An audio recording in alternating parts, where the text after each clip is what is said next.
अस्सलाम वालेकुम।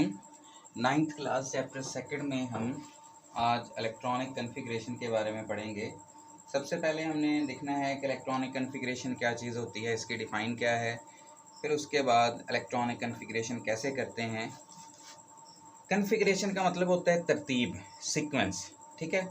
The distribution of electrons around the nucleus in various shells and sub shells according to their increasing energy is called electronic configuration. Distribution का मतलब होता है तकसीम करना। इलेक्ट्रॉन्स की न्यूक्लियस के इर्द गिर्द जो शेल्स होते हैं उनमें तकसीम। कैसी तकसीम? उनके बढ़ते हुए एनर्जी के लिहाज से। मतलब इलेक्ट्रॉन्स जो हैं वो शेल्स में आते हैं, तो सबसे पहले किस शेल में आएंगे? जहाँ पे एनर्जी सबसे लो होगी। उसके बाद जब वो शेल कंप्लीट होगा तो फिर उससे अगर इलेक्ट्रॉन बच गए हैं तो फिर उससे ज़्यादा एनर्जी वाले शेल में जाएंगे। अब वहाँ पे अगर इलेक्ट्रॉन कंप्लीट फिल हो गए जो उस शेल की कैपेसिटी है, उसके बाद अगर बच गए तो फिर और हायर एनर्जी में चले जाएंगे, ठीक है। तो मतलब ये है कि इलेक्ट्रॉन सबसे पहले क्या कोशिश करेगा? इलेक्ट्रॉन सबसे पहले कोशिश करेंगे कि वो सबसे लो एनर्जी लेवल पे आए। लो एनर्जी के बाद वो फिर किधर जाएंगे? हायर एनर्जी लेवल पे, ठीक है। दोबारा अगर डिफाइन पे देखें, the distribution of electrons, electrons की तकसीम अराउंड द न्यूक्लियस, न्यूक्लियस के इर्द गिर्द। न्यूक्लियस के इर्द गिर्द हमें पता है शेल्स और सब शेल्स होते हैं। In various shells and sub shells, मुख्तलिफ शेल्स और सब शेल्स में किस बेस पे? According to their increasing energy, उनकी बढ़ती हुई एनर्जी के लिहाज से तकसीम जो है वो क्या कहलाती है हमारे पास? वो इलेक्ट्रॉनिक कन्फिग्रेशन कहलाती है। न्यूक्लियस के इर्द गिर्द शेल्स और सब शेल्स में इलेक्ट्रॉन्स की बढ़ती हुई एनर्जी के मुताबिक तकसीम को इलेक्ट्रॉनिक कन्फिग्रेशन कहा जाता है। अगली बात, जो सबसे मोस्ट स्टेबल इलेक्ट्रॉनिक कन्फिग्रेशन समझी जाती है वो क्या है? मोस्ट स्टेबल इलेक्ट्रॉनिक कन्फिग्रेशन से क्या मुराद है कि इलेक्ट्रॉन सबसे लोएस्ट एनर्जी स्टेट में जाएगा। उस लोएस्ट एनर्जी स्टेट को हम ग्राउंड स्टेट भी कहते हैं। लोएस्ट एनर्जी स्टेट को हम क्या कहते हैं? ग्राउंड स्टेट भी कहते हैं। मतलब इलेक्ट्रॉन सबसे पहले जाएगा लो एनर्जी पे। उसके बाद लो एनर्जी शेल फिल्स फर्स्ट, मतलब कम एनर्जी वाले में पहले जाएगा तो वहाँ पे इलेक्ट्रॉन की फिलिंग होगी। जैसे ही लो एनर्जी वाला शेल कम्प्लीटली फिल्ड हो जाएगा उसके बाद इलेक्ट्रॉन हायर एनर्जी लेवल में जाना शुरू करेगा। Then electron go to high energy level. जब वो भर जाएगा तो फिर उससे ऊपर वाले में, वो भर जाएगा तो फिर उससे नेक्स्ट वाले में। कुछ इंपॉर्टेंट पॉइंट्स हैं शॉर्ट क्वेश्चन के लिए भी, कि अगर आपने इलेक्ट्रॉनिक कन्फिग्रेशन लिखनी है तो आपको चंद एक चीज़ों का पता होना चाहिए। नंबर 1, पहली क्या चीज़ पता होनी चाहिए कि number of electron in an atom. आपको इलेक्ट्रॉन की तादाद का पता होना चाहिए।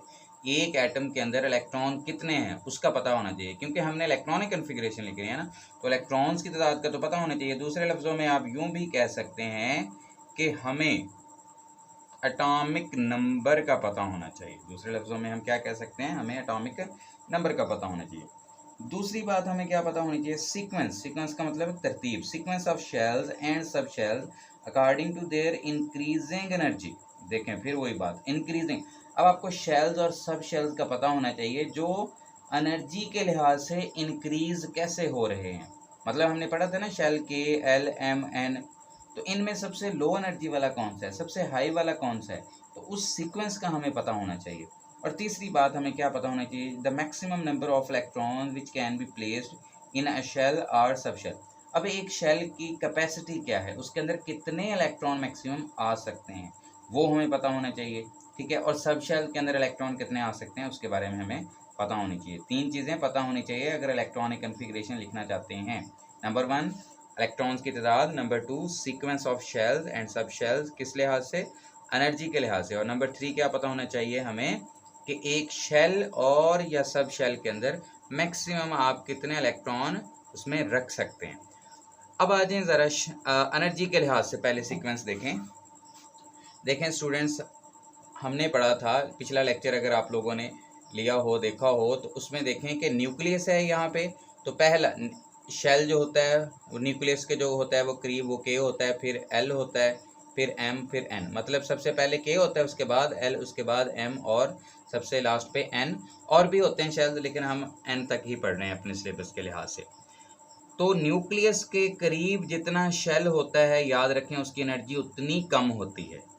इसका मतलब जो इलेक्ट्रॉन के शेल में आ जाएगा वो सबसे ज़्यादा स्टेबल होगा। क्यों? क्योंकि उसकी एनर्जी सबसे कम होगी। उसके बाद इलेक्ट्रॉन किधर जाएगा? अगर बच जाते हैं तो के शेल कंप्लीट फिल करेगा पहले, उसके बाद अगर बच जाते हैं तो फिर किधर जाएगा? एल शेल में। और अगर एल भी कंप्लीटली फिल हो जाता है तो फिर किधर इलेक्ट्रॉन जाएंगे? एम में। और अगर फिर भी एम कंप्लीट फिल हो जाता है तो फिर किधर जाएंगे?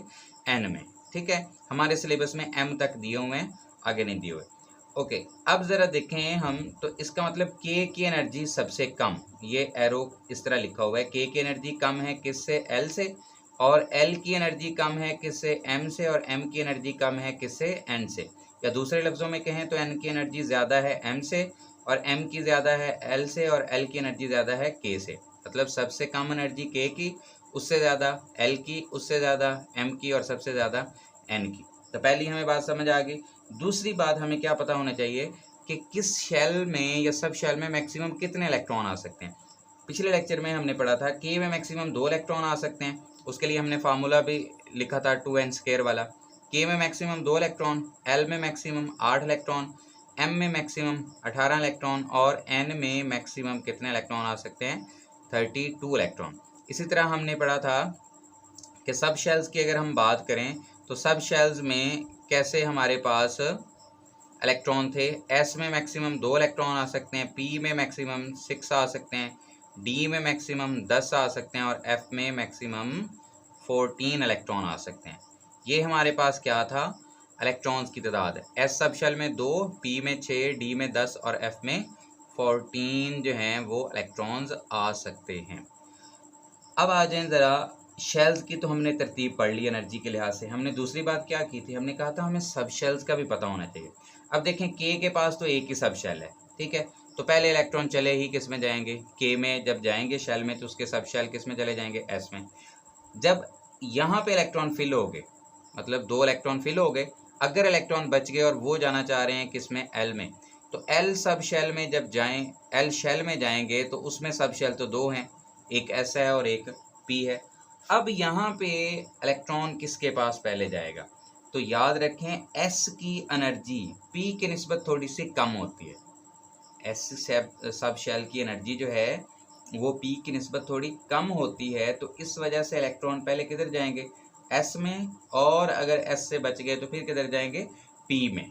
ठीक है, पहले एस में जाएंगे फिर पी में। और अगर इधर एम होता तो फिर पहले एस में जाते, फिर पी में, और फिर किधर जाते? डी में जाते। ठीक है, लेकिन हमारे यहाँ तक ही है तो हम इस वजह से पी तक ही करेंगे, एल बल्कि यहाँ तक है। ठीक है, तो एस, पी और डी। दोबारा देखें, सबसे एनर्जी, अगर मतलब एक शेल है उसके अंदर एस भी है, पी भी है और डी भी है। सब शेल कौन कौन सा? एस, पी और डी भी है। तो सबसे पहले इलेक्ट्रॉन किस में जाएगा? एस में, क्योंकि उसकी एनर्जी कम है। उसके बाद पी में, और उसके बाद डी में। ठीक हो गया। अब आ जाए ज़रा एग्जाम्पल्स पे। एक बार देख लें कि हमें इलेक्ट्रॉनिक कन्फिग्रेशन के लिए क्या चीज़ों का पता होना चाहिए। एटॉमिक नंबर मतलब इलेक्ट्रॉन की तादाद, फिर शेल्स और सब शेल्स का एनर्जी के लिहाज से सीक्वेंस पता होना चाहिए, फिर हमें मैक्सिमम नंबर ऑफ इलेक्ट्रॉन्स का पता होना चाहिए। हमने कहा के की एनर्जी सबसे कम है, एल की उससे ज़्यादा, एम की उससे ज़्यादा, और सबसे ज़्यादा किसकी? एन की। इसका मतलब अगर इलेक्ट्रॉन आना चाहेगा तो सबसे पहले के में आएगा, फिर बच गए तो इलेक्ट्रॉन एल में, फिर बच गए तो एम में, फिर एन में। याद रखें, जो लोएस्ट एनर्जी पे आएंगे ना इलेक्ट्रॉन, तो सबसे पहले वो उस शेल को कम्प्लीटली फिल करेंगे। मतलब ऐसा नहीं होगा कि के की कैपेसिटी तो 2 इलेक्ट्रॉन की है और के एक इलेक्ट्रॉन अपने पास रखे और एक इलेक्ट्रॉन आगे भेज दे एल में, ऐसा कभी नहीं होगा। के हमेशा अपनी कैपेसिटी को फिल करेगा, अपनी जगह कंप्लीट करेगा, 2 इलेक्ट्रॉन भरेगा, उसके बाद अगर कोई बच जाता है तो फिर वो आगे भेजेगा, वरना वो आगे नहीं भेजेगा। इसी तरह एल की कैपेसिटी मैक्सिमम 8 इलेक्ट्रॉन लेने की है, तो जब तक 8 इलेक्ट्रॉन नहीं लेगा तब तक इलेक्ट्रॉन आगे वो एम में नहीं जाने देगा। तो इस वजह से एल में इलेक्ट्रॉन जब तक 8 फिल नहीं होते तब तक इलेक्ट्रॉन एम में नहीं जाएगा। इसी तरह एम में जब तक 18 फिल नहीं होते एन में नहीं जाएंगे। ये बात याद रखनी है क्योंकि आगे हमने इस्तेमाल भी करनी। ओके, फिर हमने कहा सब शेल्स की बात करें तो सब शेल में एस, पी और डी अगर तीनों अवेलेबल हैं एक शेल के अंदर, तो पहले एस में इलेक्ट्रॉन जाएंगे, फिर पी में और फिर डी में। अब आ जाए हमारी बुक के मुताबिक एग्जाम्पल नंबर 2.1 है। एटॉमिक नंबर हमें बताया गया है कि किसी एटम का एटॉमिक नंबर 11 है, बताएं उसकी इलेक्ट्रॉनिक कन्फिग्रेशन क्या है। एटॉमिक नंबर 11 का मतलब इलेक्ट्रॉन उसमें कितने हैं जी? 11 हैं। हाँ जी, हमारे पास पहले इलेक्ट्रॉन किस में जाएंगे? के शेल में। कितने इलेक्ट्रॉन? 2।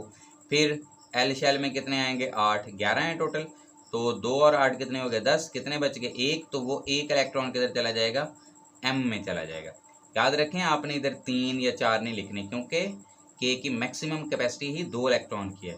और फिर एल में आपने 9 नहीं लिख देने, एल में 8 लिखने हैं, क्यों, क्योंकि इसके इलेक्ट्रॉन की मैक्सिमम कैपेसिटी 8 की है और एम की 18 की इलेक्ट्रॉन उसकी कैपेसिटी होती है। लेकिन यहाँ पे चूंकि बचा ही एक है तो वो ही एक आएगा, इधर फिर 18 नहीं लिखना, इधर एक ही लिखोगे। क्यों, क्योंकि टोटल 11 इलेक्ट्रॉन थे ना, तो के में 2 चले गए, एल में 8, बाकी कितने बच गए 1, तो वो एम में आ जाएगा। ये हमने शेल्स के हिसाब से लिखी। अब हम लिखते हैं सब शेल के हिसाब से। अब के पास कितने जो हैं वो एस होते हैं, वो एक ही एस होता है और ये 2 इलेक्ट्रॉन एस में चले जाएंगे। फिर एल जो है इसके पास एस भी होता है और पी भी होता है, तो एस में 2 इलेक्ट्रॉन चले जाएंगे और पी में 6 चले जाएंगे। और एम के पास भी एस होता है, तो एक इलेक्ट्रॉन जो रहता है वो एस में ही चला जाएगा। लेकिन इस तरह इलेक्ट्रॉनिक कन्फिग्रेशन हम क्या कहेंगे कि ये किसका एस है, ये किसका एस है, ये किसका एस है। आप लोगों को याद होना चाहिए, हमने कहा था के का जो क्वांटम नंबर है उसकी वैल्यू 1 है, एल के लिए क्वांटम नंबर की वैल्यू 2 है, एम के लिए क्वांटम नंबर की वैल्यू 3 है। तो इस वजह से अब हम क्या करेंगे, जो शेल, ये सब शेल जिस शेल का होगा उसका क्वांटम नंबर पहले लिखेंगे यहाँ पे। मतलब कि ये वाला जो एस है वो किस सब शेल का किस शेल का है, तो वो के का है। के का क्वांटम नंबर क्या है 1, तो इस वजह से एस से पहले हम क्या लिखेंगे 1, 1s2, इसे यूं पढ़ना है 1s2। और उसके बाद ये वाला एस किसका था, ये एल का, और एल का जो क्वांटम नंबर है वो क्या है 2 है, तो इसका मतलब एस से पहले हम क्या लिखेंगे 2। फिर ये वाला पी है, ये किसका है, ये भी एल का है, तो इससे पहले भी क्या लिखेंगे 2। और ये जो एस है ये किसका है, ये एम का, और एम के लिए क्वांटम नंबर क्या है 3, तो इससे पहले हम क्या लिखेंगे 3। दोबारा देखें, हम ये 1 2 क्यों लिख रहे हैं, एस जो है पहला एस जो है वो किसका है, के का है, तो इस वजह से 1 लिख रहे हैं। ये दूसरा एस किसका है, एल का है, तो 2 लिख रहे हैं। ये पी किसका है, ये भी एल का है, और 2 क्या है उसका क्वांटम नंबर, तो उसके सामने 2 लिख रहे हैं। और यहाँ पे ये 3 किसका क्वांटम नंबर है, एम का क्वांटम नंबर 3 है, तो इस वजह से हम 3 लिख रहे हैं। आप लोगों को याद हो तो हमने कहा था एन 1 होता है तो के शेल होता है, एन की वैल्यू जब 2 होती है तो एल शेल होता है, एन की वैल्यू जब 3 होती है तो एम शेल होता है, और एन की वैल्यू जब 4 हो तो एन शेल होता है। ये हमारे पास क्वांटम नंबर्स की वैल्यू थी, और इसी लिहाज से फिर हम इनके सब शेल्स को भी वैसे ही लिखते हैं। सेकेंड एग्जाम्पल है हमारे पास Cl नेगेटिव, क्लोराइड आइन। क्लोरीन की अगर हम बात करें Cl की, तो उसमें होते हैं 17 इलेक्ट्रॉन, और Cl नेगेटिव का मतलब ये है इसने एक इलेक्ट्रॉन लिया हुआ है। ये आइन जो नेगेटिव चार्ज वाला बना है, इसका मतलब इसने एक इलेक्ट्रॉन लिया है, तो इस वजह से इसके पास टोटल इलेक्ट्रॉन अब कितने हो गए 17 + 1 18 इलेक्ट्रॉन हो गए क्लोराइड आइन के पास। अब इसके इलेक्ट्रॉनिक कन्फिग्रेशन ज़रा लिखें, तो के में 2 इलेक्ट्रॉन, एल में कितने आ जाएंगे 8, कितने हो गए हमारे पास 10, और बाकी कितने बच गए 8, तो एम में कितने आ जाएंगे 8 इलेक्ट्रॉन। अब अगर इनकी हम सब शेल के लिहाज से इलेक्ट्रॉनिक कन्फिग्रेशन लिखें, तो हम लिखेंगे 1s2 2s2 2p6 3s2 और 3p6। 1s2 मतलब के अंदर सिर्फ s था और उसके अंदर 2 इलेक्ट्रॉन आ गए। फिर एल के पास s भी था और p भी, s में 2 इलेक्ट्रॉन चले गए, बाकी कितने बच गए उसमें, एल में मैक्सिमम कितने इलेक्ट्रॉन आ सकते हैं 8, और उसके अंदर सब शेल कौन कौन से हैं, 2 सब शेल हैं, एक s है और एक p है। तो एल में 2s2 और 2p6। फिर m में कितने इलेक्ट्रॉन हैं 8, s में कितने चले जाएंगे, m के अंदर एक s है, एक p है और एक d भी है, तो s में 2 इलेक्ट्रॉन चले गए, p में 6 और d बच गया, d में कोई इलेक्ट्रॉन नहीं गया क्योंकि ख़त्म हो गया इलेक्ट्रॉन, तो इस वजह से हम d लिखते भी नहीं है। तो ये हमारे पास क्या है, क्लोराइड आयन की इलेक्ट्रॉनिक कन्फिग्रेशन है। लास्ट है हमारे पास एग्जाम्पल नंबर 2.3। कहा गया है कि एक हमारे पास कोई एटम है, उसके m शेल में है 5 इलेक्ट्रॉन, बताएं उसका एटॉमिक नंबर क्या होगा। के, एल और m में कितने इलेक्ट्रॉन है 5। अभी मैंने आपको यहाँ पे बताया था कि m में 5 इलेक्ट्रॉन आने का क्या मतलब है कि पिछले जो 2 शेल्स हैं ना वो कम्प्लीटली भरे हैं, फिल हैं, मुकम्मल हैं, उसके बाद इलेक्ट्रॉन जो बचे हैं वो कहाँ पे आए हैं, m में आए हैं। पहले k भरा होगा, फिर l और फिर m में कितने इलेक्ट्रॉन है, 5। इसका मतलब k में 2 इलेक्ट्रॉन आ गए हैं और l में 8 इलेक्ट्रॉन है। इसका मतलब ये पहले से फिल हैं, इसी वजह से तो m के पास 5 इलेक्ट्रॉन बचे थे, वही m के पास है। इसका मतलब ये हुआ, अब एटॉमिक नंबर कितना होगा, 2 + 8 10 + 5 15। एटॉमिक नंबर हमारे पास कितना आ जाएगा इसका, 15। अगर इसकी सब शेल्स में इलेक्ट्रॉनिक कन्फिग्रेशन लिखें तो कैसे लिखेंगे हम, 1s2 2s2 2p 6। कितने हो गए हमारे पास अब तक, 10 इलेक्ट्रॉन। और हमारे पास नेक्स्ट क्या आ जाएगा, 3s2 और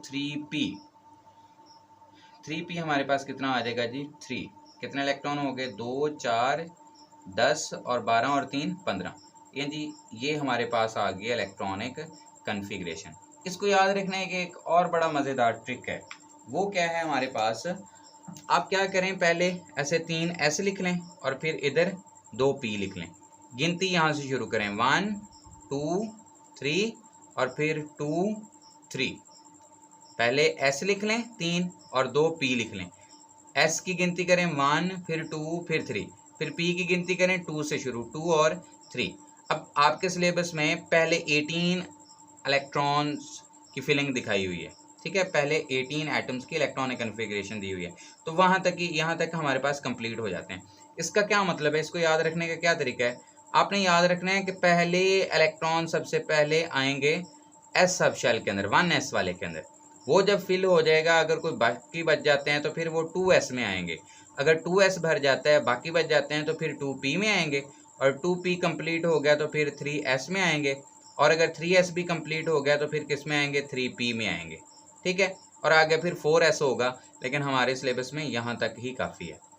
पहले इलेक्ट्रॉन s में, फिर s में, पहले 1s में, फिर 2s में, फिर 2p में, और फिर 3s में, फिर 3p में।